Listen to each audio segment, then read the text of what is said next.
Mark chapter 3. Then Yeshua left them and went again into the synagogue, where he encountered a man who had an atrophied, paralyzed hand. Everyone was watching Yeshua closely to see if he would heal the man on the Sabbath, giving them a reason to accuse him of breaking Sabbath rules. Yeshua said to the man with the paralyzed hand, "Stand here in the middle of the room." Then he turned to all those gathered there and said, "Is it against the law to do evil on the Sabbath or to do good, to destroy a life or to save one?" But no one answered him a word.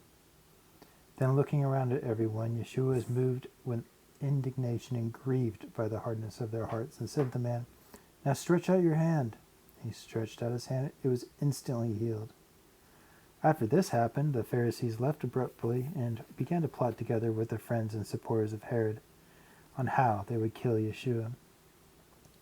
Once again, Yeshua withdrew with his disciples to the lakeside, but a massive crowd of people followed him from all around the provinces of Galilee and southern Israel. Vast crowds came from Jerusalem, Idumea, beyond the Jordan, from Lebanon. Large numbers of people swarmed in from everywhere when they heard of him and his wonderful works. The crowd pressed so closely to Yeshua that he instructed his disciples to bring him a small boat to get into and keep from being crushed by the crowd, for he had healed so many that the sick kept pushing forward just so they could touch Yeshua. And whenever a demon saw him, it would throw the person down at Yeshua's feet, screaming out, "You are the Son of God." But Yeshua would silence the demons and sternly order them not to reveal who he was. Afterward, Yeshua went up on a mountainside and called to himself the men he wanted to be his close companions. So they went up with him. He appointed the 12, whom he named apostles. He wanted them to be continually at his side as his friends, and so that he could send them out to preach and have authority to heal the sick and to cast out demons. He appointed his 12 and gave Simon the nickname Peter the Rock, and he gave the brothers Jacob and John, the sons of Zebedee, the nickname Bene Rega, which means passionate sons. The others were Andrew, Philip, Bartholomew, Matthew, Thomas, Jacob the son of Alphaeus, Thaddeus, Simon the nationalist, and Judas Iscariot, who betrayed him. Then Yeshua went home, but once again a large crowd gathered around him, which prevented him from even eating a meal. When his own family heard that he was there, they went out to seize him, for they said, "He is insane."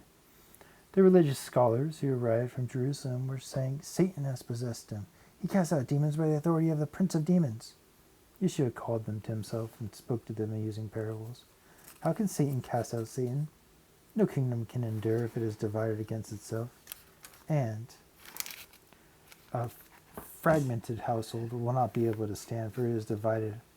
And if Satan fights against himself, he will not endure, and his end has come." Yeshua said to them, "Listen, no one is able to break into a mighty man's house and steal his property unless he first overpowers the mighty man and ties him up. Then his entire house can be plundered and his possessions taken. I tell you this timeless truth, all sin will be forgiven, even the blasphemies that are spoken. But there can never be forgiveness for the one who blasphemes against the Holy Spirit, for he is guilty of an eternal sin." This is because they said he was empowered by a demon spirit. Then Yeshua's mother and his brothers came and stood outside and sent a message to him, asking him that he would come out and speak with them. When the crowd sitting around Yeshua heard this, they spoke up and said to him, "Yeshua, your mother and brothers are outside looking for you." He answered them, "Who is my true mother and my true brothers?" Then, looking into the eyes of those who were sitting in a circle around him, he said, "Here are my true family members, for whoever does the will of God is my brother, my sister, and my mother."